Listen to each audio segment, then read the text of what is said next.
আজকে ইনশাআল্লাহ আমি আপনাদের সাথে আল কুরআনে বর্ণিত আল্লাহর একটি অনন্য এবং অসাধারণ নাম সম্পর্কে আলোচনা করব। এই নামটি অনন্য কারণ আল্লাহ এই একই নাম তার নিজের জন্য ব্যবহার করেছেন, আবার বিশ্বাসীদেরকেও এমন হতে বলেছেন। আল্লাহ আমাদের সম্পর্কে বলেছেন ওয়াকালিলুম মিন ইবাদিয়াশ শাকুর, এবং আমার বান্দাদের মধ্যে খুবই অল্পই শাকুর। শাকুর অর্থ চরম কৃতজ্ঞ, আর কৃতজ্ঞ হওয়া এবং গুণগ্রাহী হওয়া দুইটা ভিন্ন ভিন্ন জিনিস। কৃতজ্ঞ মানে কেউ যদি আপনার কোনো উপকার করে তাহলে আপনি তাকে থ্যাংক ইউ বা ধন্যবাদ বলেন এবং মনে মনে তার প্রতি কৃতজ্ঞতা অনুভব করেন। গুণগ্রাহী মানে আপনি সব কিছুতে ইতিবাচক দেখেন, সব পরিস্থিতিতেই আপনি ভালো কিছুর সন্ধান পেয়ে থাকেন। আমাদের রাসূলুল্লাহ সাল্লাল্লাহু আলাইহি সাল্লামের জীবনে অন্যতম দুর্বিষহ একটা ঘটনা ছিল ইফকের ঘটনা, যখন মদিনাতে তার পরিবারের বিরুদ্ধে অপমানজনক অপবাদ রটনা করা হয়। আর এই মিথ্যা অপবাদ রটনার কাজ ৩০ দিন পর্যন্ত চলতে থাকে। ৩০ দিন পর আল্লাহ নাজিল করেন লা তাহসাবুহু শাররাল লাকুম বাল হুয়া খায়রুল লাকুম, এটাকে তোমাদের জন্য ক্ষতিকর মনে করো না, বরং তা তোমাদের জন্য কল্যাণকর। তো এভাবে আল্লাহ আমাদের মনোভাব পরিবর্তন করেন এবং তিনি চান আমরা যেন শাকুর হই, যার অর্থ চরম গুণগ্রাহী হওয়া, আল্লাহর তারিফ করার জন্য উপায় খোঁজা। আর আমাদের জন্য ব্যাপারটা উপলব্ধি করা সহজ, কিন্তু আল্লাহ সব কিছুর মালিক, নিজেকে শাকুর বলছেন। আল্লাহ আযজা ওয়া জাল্লা বলছেন ইন তুকরিদুল্লাহ কারদান হাসানা ইউদাইফহু লাকুম ওয়া ইয়াগফির লাকুম আল্লাহু শাকুরুন হালিম। আল্লাহ গুণগ্রাহী, পরম ধৈর্যশীল। সূরা তাগাবুনের এই আয়াতে আল্লাহ নিজেকে শাকুর বলছেন, আর সূরা ফাতিরে তিনি নিজেকে 2 বার শাকুর বলেছেন।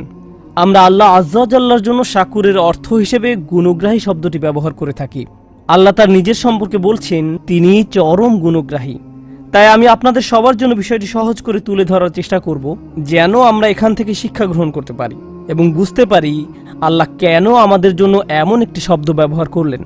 আমাদের কোনো কিছুই আল্লাহর প্রয়োজন নেই, আমরা আমাদের সব কিছুর জন্য আল্লাহর মুখাপেক্ষী। আল্লাহ হলেন গানি, তিনি সব ধরনের প্রয়োজন থেকে মুক্ত। তিনি হলেন হালিম, কেউ তার প্রশংসা না করলেও, তার প্রতি কৃতজ্ঞতা প্রকাশ না করলেও তিনি নিজে নিজেই প্রশংসিত। কোনো কিছুর অস্তিত্ব না থাকলেও আল্লাহর প্রশংসা এবং কৃতজ্ঞতা এমনিতেই বর্তমান আছে। ওয়া আতাকুম মিন কুল্লি মা সাআলতুমুহ, যে সকল বস্তু তোমরা চেয়েছো তার প্রত্যেকটি থেকেই তিনি তোমাদেরকে দিয়েছেন। তোমাদের যা কিছুর প্রয়োজন হতো তার সব কিছুই আল্লাহ তোমাদেরকে দিয়েছেন। আমরা প্রতিনিয়ত তার নিকট কৃতজ্ঞতার ঋণে আবদ্ধ। আমাদের সম্ভাব্য প্রতিটি প্রয়োজন তিনি পূর্ণ করেছেন এবং এত অসংখ্য নিয়ামত দান করেছেন যে আমরা কোনোদিনও তার ঋণ পরিশোধ করতে সক্ষম হব না। যেমন এই কক্ষে উপবিষ্ট সবার দিকে তাকিয়ে দেখুন, আমাদের প্রায় সবাইকে দৃষ্টিশক্তি প্রদান করা হয়েছে। আমাদের সবারই উঠে দাঁড়ানোর এবং চলাফেরা করার ক্ষমতা রয়েছে। এই পৃথিবীতে এমন বহু মানুষ রয়েছে যারা দাঁড়াতে পারে না, হাঁটতে পারে না। আমরা যে ঘুমাতে পারি এটাকে আমরা কোনো নিয়ামতই মনে করি না। আমাদের হাতের আঙ্গুলগুলোকে আমরা কিছুই মনে করি না, মনে হয় যেন আমরা এগুলোর মালিক। এমন অনেক মানুষ রয়েছে যাদের হাত নেই বা প্যারালাইসিসের কারণে হাত নাড়াতে পারে না, হাসপাতালের বিছানায় শুয়ে শুয়ে চোখ ছাড়া আর কিছুই নাড়াতে পারে না, বা বাসায় পড়ে রয়েছে। ব্যাপারটা হলো এই পৃথিবীতে আমাদের যা কিছু আছে তার সবই মূল্যবান, আর আমরা এর মূল্য নির্ধারণ করি টাকার অঙ্কে। এখন যদি কেউ বলে আপনার পা কিনতে চাই, মূল্য কত? আপনার উভয় চোখ কত টাকা মূল্যে বিক্রি করবেন? আপনার ফুসফুস কিনতে চাই, আপনার পা কিনতে চাই, শুধু একটা কিনতে চাই, আমার উভয়টার দরকার নেই। আল্লাহর দেয়া এই মহামূল্যবান উপহারগুলো আমরা প্রতিদিন ব্যবহার করে চলেছি। প্রতিনিয়ত কোনো কিছুর ব্যবহার করতে থাকলে আমাদের কাছে তার মূল্য কমে যায়। এটা আর এমন কি, জাস্ট একটা পায়ের পাতা। আবার অভিযোগ করি এটা খালি চুলকায়। তো আমরা এই মহামূল্যবান উপহারগুলো, যেমন আমাদের শরীর, আমাদের শরীরে বিভিন্ন অঙ্গ প্রত্যঙ্গ, আমাদের পরিবার, বাতাস, ভূমি যার উপর আমরা দাঁড়িয়ে আছি। আচ্ছা, কোনো কারণে ভূমিকম্প হচ্ছে না? পৃথিবী সম্পর্কে একটা গুরুত্বপূর্ণ ব্যাপার আপনাদের বলছি। আল্লাহ পৃথিবীকে তৈরি করেছেন তার অনুগত করে, আর যারা আল্লাহর নিকট আত্মসমর্পিত তারা কখনো আল্লাহর অবাধ্যতা সহ্য করতে পারে না। মনোযোগ দিয়ে শুনুন, যা কিছুই আল্লাহর বশ্যতা স্বীকার করে নিয়েছে তার নিকট আল্লাহর অবাধ্যতা অসহনীয়, আর পৃথিবীর উপর বিচরণকারী মানব সম্প্রদায় আল্লাহর অবাধ্যতা করে যাচ্ছে প্রতিনিয়ত। আর যখন তারা আল্লাহর অবাধ্যতায় লিপ্ত হয়, তখন পৃথিবী তাদেরকে চূর্ণ বিচূর্ণ করে দিতে চায়। পৃথিবী ওইসব মানুষদের ধ্বংস করতে চায় যারা আল্লাহর অবাধ্যতায় লিপ্ত। আল্লাহ বর্ণনা করেন, প্রতিবার যখন কেউ বলে আল্লাহ সন্তান গ্রহণ করেছেন, তাকাদু সামাওয়াতু ইয়াতাফাত্তারনা মিনহু ওয়া তানশাক্কুল আরদ, এতে 7 আসমান ফেটে পড়ার উপক্রম হয় যখন কেউ বলে আল্লাহ সন্তান গ্রহণ করেছেন। তারা এমন জঘন্য কথা সহ্য করতে পারে না। এমনকি পৃথিবীও খণ্ড বিখণ্ড হয়ে যাওয়ার উপক্রম হয় যখন কেউ এমন পাপপূর্ণ কথা উচ্চারণ করে। আর এই জমিন মানব জাতির অসংখ্য পাপ সহ্য করে যাচ্ছে প্রতিদিন। সবকিছু চূর্ণ বিচূর্ণ করে দেওয়ার জন্য এটি আল্লাহর কাছে অনুমতি ভিক্ষা করতে থাকে, আর আল্লাহ একে থামিয়ে রাখেন। পরিশেষে কিয়ামতের দিন আল্লাহ পৃথিবীকে অনুমতি প্রদান করবেন, আদেশ নয়, পৃথিবীকে অনুমতি প্রদান করবেন। বিআন্না রব্বাকা আওহা লাহা, আল্লাহকে অনুমতি দিবেন যেন এতদিন যাবৎ সে তার ভেতরে যত যাতনা বহন করে চলেছিল তা উগরে ফেলতে পারে। এত সব পাপ নিয়ে আমরা যখন পৃথিবীর উপর দিয়ে চলতে থাকি, এটি যে কম্পন সৃষ্টি করে আমাদেরকে ধ্বংস করে না, তার জন্য আমরা কতটুকু কৃতজ্ঞ। আমাদের প্রতি আল্লাহ নিয়ামত গুণে শেষ করা যাবে না। আল্লাহ আমাদের যে অসংখ্য অগণিত উপহার দান করেছেন তা আমাদের ক্ষুদ্র মস্তিষ্কের ধারণা ক্ষমতার বাহিরে। এই জন্য পৃথিবীর সবচেয়ে কৃতজ্ঞ মানুষের কথা মনে করুন। এক্ষেত্রে আমার মনে পড়ে ইব্রাহিম আলাইসাল্লামের কথা। ইব্রাহিম আলাইসাল্লামের গোটা জিন্দিগি ছিল আল্লাহর প্রতি কৃতজ্ঞতার জিন্দিগি। জানেন আল্লাহ কিভাবে তার সমগ্র জীবনকে বর্ণনা করেছেন? তিনি বলেন, শাকির আল্লি আনউমিহি, তিনি শুধু অল্প কিছু অনুগ্রহের জন্য আল্লাহর কৃতজ্ঞতা দেখাতে পেরেছিলেন। আনউম ব্যবহার করা হয় অল্প কিছু অনুগ্রহের জন্য, আর নিয়াম শব্দটি ব্যবহার করা হয় অনেক বেশি নিয়ামতের জন্য। অর্থাৎ আল্লাহর অসাধারণ বান্দা ইব্রাহিম আলাইসাল্লামের মতো ব্যক্তিও যদি তার সমগ্র জীবন আল্লাহর প্রতি কৃতজ্ঞতা প্রকাশে ব্যয় করেন, তিনি শুধু সামান্য কয়টি নিয়ামতের শুকরিয়া আদায় করতে পারবেন আল্লাহ তাঁকে যত কিছু দিয়েছেন তার তুলনায়। এরপর তিনি বলেন, ওয়া ইন তাউদ্দু নি'মাতাল্লাহি লা তুহসুহা, যদি তোমরা আল্লাহর শুধু একটি অনুগ্রহ পুরোপুরি উপলব্ধির চেষ্টা করো, তোমরা সম্পূর্ণরূপে এটি গণনা করতে সমর্থ হবে না। আল্লাহ সকল অনুগ্রহ নয়, শুধু একটি নি'মাতাল্লাহ লা তুহসুহা, উদাহরণস্বরূপ চিন্তা করার সামর্থ্য, শুধু একটি অনুগ্রহ। আল্লাহর এই একটি অনুগ্রহ প্রতিদিন প্রতি মিনিটে কতভাবে আমার উপকার করে, আমি আল্লাহ শুধু একটি অনুগ্রহের উপকার গণনা করে শেষ করতে পারবো না। কিভাবে আমি আমার প্রতি তার প্রদত্ত সকল অনুগ্রহের শুকরিয়া আদায় করব? আমাদের প্রতি আল্লাহর জহেরা বা প্রকাশ্য অনুগ্রহ যেমন আছে, তেমনি আছে বাতিনাহ বা গোপন অনুগ্রহ। তিনি বলেন, ওয়াসবাগা আলাইকুম নি'মাহু যাহিরাতাও ওয়া বাতিনা, এবং তোমাদের প্রতি প্রকাশ্য ও অপ্রকাশ্য নিয়ামতসমূহ পরিপূর্ণ করে দিয়েছেন।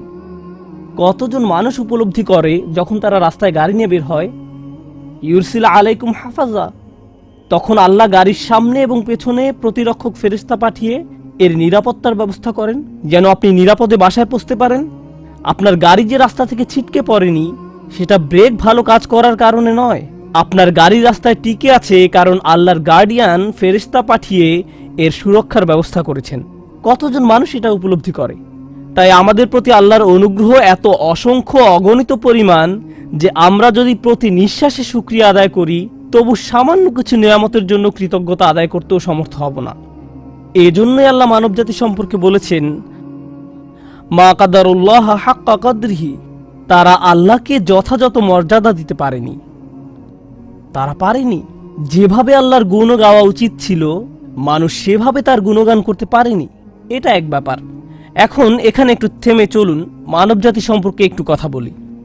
যখন আপনার ছোট ভাইকে সাহায্য করার জন্য প্রাণপণ চেষ্টা করেন, সে একদিন ফোন করে বলল, ভাই আমার একটু সাহায্য দরকার, আপনি কি অফিস থেকে একটু আসতে পারবেন? আমি তো একটা মিটিংয়ে আছি, কিন্তু আমার আপনার সাহায্যের খুবই দরকার, এখন কি আসতে পারবেন? তারপর আপনি মিটিং ক্যান্সেল করে ট্রাফিক জ্যাম অতিক্রম করে ছুটে গেলেন এবং তার কাজে তাকে সাহায্য করলেন। আর এটা বড় কোনো ব্যাপার ছিল না, তাই ছোট একটা কাজের জন্য গুরুত্বপূর্ণ মিটিং বাদ দিয়ে আসায় আপনি কিছুটা বিরক্ত।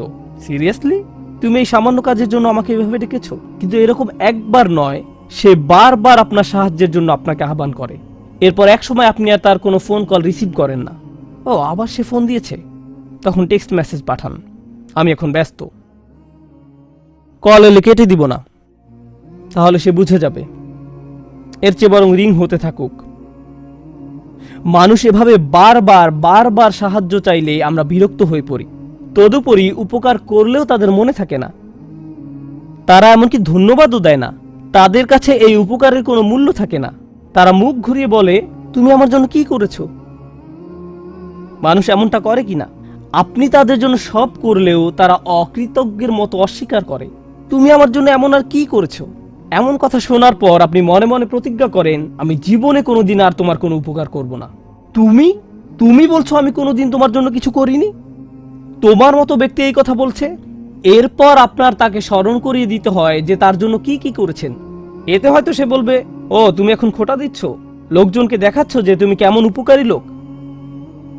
একজন বিশ্বাসী হিসেবে এমনিতে আমাদের কাউকে উপকারের কথা মনে করিয়ে দেওয়া উচিত নয়। লা তুবতিলু সাদাকাতিকুম বিল মান্নি ওয়াল আযা। তোমরা অনুগ্রহের কথা প্রকাশ করে এবং কষ্ট দিয়ে নিজেদের দান খয়রাতকে বরবাদ করো না। এখন একবার ভেবে দেখুন, আল্লাহ আমাদের জন্য কত কিছু করেন প্রতিদিন, আর আমরা কত অল্প ধন্যবাদ দেই তাকে। আমরা কত সামান্য কৃতজ্ঞতা দেখাই। তারপর আমাদের যখন আবারও কিছু দরকার হয়, প্রয়োজনটা আমরা এমনকি মুখ ফুটে চাইও না। আমার ফুসফুসের প্রতি নিঃশ্বাসে বাতাসের দরকার হয়, এমনকি আমি যখন আল্লাহর অবাধ্যতা করছি তখনও বাতাসের দরকার হয়, ঠিক কি না? আমি আল্লাহকে ভুলে যাওয়া সত্ত্বেও তিনি আমাকে ভুলে যান না। তিনি আমার প্রয়োজন পূরণ করেন। আমার ফুসফুস তার কাছে চায়, আমার হার্ট আরেকটা পাম্পের জন্য তার কাছে চায়, আমার চোখ আর্দ্র থাকার জন্য তার কাছে চায় যেন সে দেখতে পারে। এমনকি যখন আমি চাওয়ার প্রয়োজন বোধ করি না, তখনও তিনি আমাকে দিয়ে যাচ্ছেন। আল্লাহর এত সব অনুগ্রহের শুকরিয়া আদায় করা আমার পক্ষে কখনোই সম্ভব নয়। চলুন এখন আমরা শাকুর নামের অর্থ বোঝার চেষ্টা করি। আল্লাহর প্রতি কৃতজ্ঞতা প্রকাশে আপনি সামান্য যা কিছুই করেন, কারণ আমরা যাই করি না কেন তা সব সময় সামান্যই হবে। আল্লাহ বলছেন তিনি আপনার এই সামান্য চেষ্টাকে দারুণ কদর করেন। ইয়া রব, আপনি আমাদের জন্য সবকিছু করেন। যেমন আপনাদের একটা উদাহরণ দিচ্ছি, আপনার প্রতিটি পয়সা, প্রতিটি র্যান্ড, একজন আমেরিকানের প্রতিটি ডলার, একজন পাকিস্তানের প্রতিটি রুপি, ব্যাংকে আপনার যত টাকা আছে, আপনার পকেটে যত টাকা আছে, ডেবিট কার্ড, ক্রেডিট কার্ড, যাই থাকুক না কেন, এর সব কিছু এসেছে আল্লাহর কাছ থেকে। তিনি আপনাকে প্রতিটি পয়সা দান করেছেন, আর আপনি তার থেকে খুবই সামান্য একটা পার্সেন্টেজ দান করলেন। কেউ আপনার দরজায় এসে করাঘাত করলো, আপনি তাকে সামান্য কিছু দান করলেন, কিন্তু আল্লাহ আপনাকে যা দিয়েছেন তার প্রায় সবটাই এখন আপনার কাছে রয়ে গেছে। আর আল্লাহ ভালো করেই জানেন যে আপনি অধিকাংশই নিজের কাছে রেখে দিয়েছেন। এখন আল্লাহ বলছেন, আমি তোমার এই সামান্য দানের মহা গুণগ্রাহী। সুবহানাল্লাহ, সুবহানাল্লাহ। প্রথমত এই টাকাটা তো আমার ছিল না, এই টাকাটা তো আল্লাহরই, এটা তো আমার ছিল না। আল্লাহ আমাকে দিয়েছেন এত পরিমাণ, আর আমি দান করেছি এতটুকু পরিমাণ। কিন্তু আল্লাহ এই অল্প দানেরও দারুণ কদর করে থাকেন। তিনি আমার এই নগণ্য দানও স্বীকার করেন। আমাদের প্রতি আল্লাহর নাম আশ-শাকুরের অনুগ্রহ এটি, আশ-শাকুর নামের অনুগ্রহ এটি। আর শাকুর নামটি আরো দুইটি নামের সাথে যৌথভাবে এসেছে, গফুরুন শাকুর এবং শাকুরুন হালিম। আমার কাছে এই ব্যাপারটা অসাধারণ চমকপ্রদ লেগেছে। গফুরুন শাকুর মানে আমরা যখন নামাজ পড়ি, আল্লাহ আমাদের নামাজ পড়া পছন্দ করেন। আর আমাদের নামাজে কত শত ভুল থাকে। নামাজে কত মানুষ দুনিয়াবী বিষয় নিয়ে চিন্তা করে, কত মানুষ চিন্তা করে তারাবি কি 14 নাকি 15 রাকাত হলো, কতজন মানুষের রুকু সিজদা নিখুঁত হয় এবং অন্তর আল্লাহর দিকে ঝুঁকে থাকে, কতজন মানুষ এটা অর্জন করতে পারে। এত সব ভুল থাকা সত্ত্বেও আল্লাহ কি করেন? মনে করুন নামাজ যদি একটি বিল্ডিং নির্মাণ করার মতো হয়, আপনি আল্লাহকে দিয়েছেন কয়েকটি ভাঙা ইট মাত্র। আল্লাহ কি করেন? আল্লাহ আপনার এই সামান্য ভাঙা ইটের টুকরাগুলো নিয়ে আপনার জন্য বিশাল এক দালান তৈরি করে দেন। তারপর তিনি কি করেন? গাফুর নামের দয়া এটাকে পূর্ণ এক দালানে পরিণত করার পর তিনি কি করেন? তিনি আপনার এই নামাজ পড়াকে সমাদর করেন, এই সুন্দর বিল্ডিং এর সমাদর করেন যেটা আপনি নির্মাণ করেননি। এভাবেই আল্লাহ আমাদের জন্য গাফুরুন শাকুর, অর্থাৎ এমনকি আমাদের সওয়াবের কাজেও ত্রুটি রয়েছে, খুঁত রয়েছে। প্রথমে আল্লাহ স্বয়ং ওই ত্রুটি বিচ্যুতিগুলো দূর করে দিবেন, তারপর আমাদের এই ত্রুটিপূর্ণ ভঙ্গুর প্রচেষ্টাগুলোর জন্য আমাদের প্রশংসা করেন। ইবাদত সঠিকভাবে পালন করতে ব্যর্থ হওয়ায় আমি যে দুঃখজনক অজুহাতগুলো দেখাই তা তিনি ঢেকে দেন। তারপর তিনি আমার এই প্রচেষ্টাকে অ্যাপ্রিসিয়েট করেন। ইনি আল্লাহু গফুরুন শাকুর। এটা আল্লাহ ছাড়া আর কেউ করতে পারে না। যদি আপনার বসের কোনো কাজ কোনো রকমে করে দেন, মামুলিভাবে করে দেন, তিনি আপনাকে অমুক একটা প্রজেক্ট করতে দিয়েছেন, 30 পৃষ্ঠার রিপোর্ট তৈরি করতে বলেছিলেন, আপনি মাত্র 2 পৃষ্ঠা লিখে বসের হাতে তুলে দিলেন, তারপর বললেন আপনার খুশি হওয়া উচিত, আমি তো 2 পৃষ্ঠা লিখেছি। কি হবে ভাবতে পারছেন? মানুষের পক্ষে কোনোদিন আল্লাহর মতো গাফুরুন শাকুর হওয়া সম্ভব নয়। যদি প্রত্যাশার চেয়ে কম করেন, তাহলে যার জন্য কাজটি করেছেন তিনি আপনার প্রতি ক্রোধান্বিত হয়ে পড়বেন। কিন্তু আল্লাহ বলছেন, তুমি তো অন্তত চেষ্টা করেছ, আমি তোমার ত্রুটিগুলো ঢেকে দিচ্ছি। আন ইয়াজিদাহুম মিন ফাদলিহ, তিনি যে শুধু আপনার ত্রুটিগুলো ঢেকে দেন তাই নয়, তিনি ভালো কাজের এত সমাদর করেন যে তদুপরি তিনি আপনাকে পুরস্কৃত করেন। ইয়াজিদাহুম মিন ফাদলিহ। সবশেষে মানুষ যখন জান্নাতে গিয়ে উপনীত হবে, তারা আল্লাহকে স্মরণ করবে। কিন্তু কিভাবে তারা আল্লাহকে স্মরণ করবে? মনোযোগ দিয়ে শুনুন। তারা আল্লাহর প্রতি কৃতজ্ঞতা প্রকাশ করবে তাদের দুঃখগুলো দূর করে দেওয়ার জন্য। তারা বলবে, আল্লাহ তার নাম পূর্ণ করেছেন। কোন নাম? আল্লাহ আমাদের সবগুলো ত্রুটি ঢেকে দিয়েছেন, আর তিনি আমাদের প্রচেষ্টাগুলো সমাদর করেছেন, এবং আমরা যা করেছি তার চেয়েও অনেক বেশি দিয়েছেন। তিনি বলেছিলেন এমনটি তিনি করবেন। আর শুধু এ কারণেই আজকে আমরা জান্নাতে, কারণ আমাদের কাজগুলো যথেষ্ট নয়, আমাদের প্রচেষ্টাগুলো যথেষ্ট নয়। তো মানুষ জান্নাতে প্রবেশ করার পর ব্যাপারটা আরো ভালোভাবে বুঝতে পারবে। শাকুরের সাথে সম্বন্ধযুক্ত আল্লাহর আরেকটি নাম হলো হালিম। এটাও আল্লাহর খুবই শক্তিশালী একটি নাম। হালিম এর অনেকগুলো অর্থ রয়েছে, একটি অর্থ তুলে ধরব। হালিম বলতে বোঝায় এমন কাউকে, আপনি যখন ভুল করেন, কয়েক মিনিট আগে আমি বলেছিলাম আমাদের ভালো কাজ জান্নাতে যাওয়ার জন্য যথেষ্ট নয়, আমরা এখন সেটা সম্পর্কে কথা বলছি না। আমরা এখন কথা বলছি আমার আর আপনার ভুল কিছু করা সম্পর্কে, কোনো পাপ করা সম্পর্কে, খারাপ কিছু করা সম্পর্কে। দুনিয়ার এই জীবনে আপনি যখন খারাপ কিছু করেন, কোনো পাপ কাজ করেন, যখন মিথ্যা বলেন, প্রতারণা করেন, যখন কাউকে কষ্ট দেন, অপমান করেন, এই জীবনে যখন এমন ধরনের কিছু করেন, তখন এত সব কিছুর পর তাদের জন্য আপনাকে ভালোবাসা কঠিন হয়ে পড়ে, খুবই কঠিন। মা আপনাকে জড়িয়ে ধরতে চায়, কিন্তু আপনি যদি আপনার মাকে ধমক দিয়ে কথা বলেন, চিৎকার চেঁচামেচি করেন, কোনো কোনো মানুষ এমনকি মারধরও করে, আল্লাহ তাদেরকে ক্ষমা করুন এবং তাদেরকে তওবা করার সুযোগ দান করুন। যদি কোনো সন্তান এমন কিছু করে, তাহলে মায়ের জন্য কি কঠিন হয়ে পড়ে? জড়িয়ে ধরা এবং বলা যে আমি তারপরেও তোমাকে ভালোবাসি। সন্তানের এই অন্যায়ের কারণে মুখে হাসি ফোটানো কঠিন হয়ে পড়ে। তিনি সহ্য করবেন, অন্তরে ব্যথা পাবেন, এবং সন্তানের জন্য ভালোবাসা তখন আর তার থাকবে না। হিলম শব্দের অর্থ হলো সেই ব্যক্তির জন্য আপনার ভালোবাসা এবং যত্ন আছে যে আপনার প্রতি অন্যায় আচরণ করেছে, তারপরেও আপনার হিলম রয়েছে, তারপরেও আপনার ভালোবাসা রয়েছে, যত্ন রয়েছে। এখন এটা নিয়ে চিন্তা করুন, আমরা সামান্য কিছু ভালো কাজ করি, যদিও তা পারফেক্ট হয় না, আগে এ সম্পর্কে বলেছি, কিন্তু আমরা অগণিত খারাপ কাজ করে যাই, ভুলে যাই, বলা উচিত হয়নি এমন কথা বলে ফেলি, তাকানো উচিত নয় এমন কিছুর দিকে তাকিয়ে ফেলি, এমন কাজ করি যা করা উচিত নয়, মানুষের বিরুদ্ধে অন্যায় করি, আল্লাহর বিরুদ্ধে অন্যায় করি। এমন কাজ করলে মানুষ কি করে? কেউ যদি জানে অমুক তার প্রতি অন্যায় করেছে, আপনি যদি জানেন অমুক ব্যক্তি আপনাকে অপমান করেছে, তখন সে যা কিছুই করুক না কেন তাতে কিছু আসে যায় না। আপনি তখন শুধু তার ব্যাপারে একটা জিনিসই মনে রাখেন, সেটা কি? ওই লোকটা আমাকে অপমান করেছে, আমি তার সাথে কথা বলতে চাই না। সে লোক হয়তো হজ করেছে, সে হয়তো দান খয়রাত করে, এতিমের দেখাশোনা করে, কোরআন মুখস্থ করে, সে হয়তো প্রতি রাতে তাহাজ্জুদ পড়ে, কিন্তু আপনি তার কোনো কিছুরই পরোয়া করেন না। সে আমাকে অপমান করেছে, আমি তাকে পছন্দ করি না, আমি তার সাথে কথাও বলতে চাই না, আমি জানি সে কেমন লোক। কেউ যদি আমাদের বিরুদ্ধে কোনো অন্যায় করে, আমরা মনে করি ওই লোক আর মানুষ না, সে তখন ওই একটা অপরাধে পরিণত হয়। সে ব্যক্তি মানে ওই অপরাধ, তাকে দেখলেই অপরাধটা চোখের সামনে ভেসে ওঠে। সে যা কিছু ভালো কাজ করেছে সব অদৃশ্য হয়ে যায়, এসবের আর কোনো অস্তিত্ব নেই। আল্লাহ আজ্জা জাল্লা নিজেকে শাকুরুন হালিম হিসেবে উপস্থাপন করার মাধ্যমে বলছেন, তিনি আমাদের ক্ষুদ্রতম ভালো কাজেরও সমাদর করেন। তিনি আমাদের ভয়ানক অন্যায় কাজের কারণে আমাদের ভালো কাজগুলো মুছে দেন না, তিনি ডিলিট করে দেন না।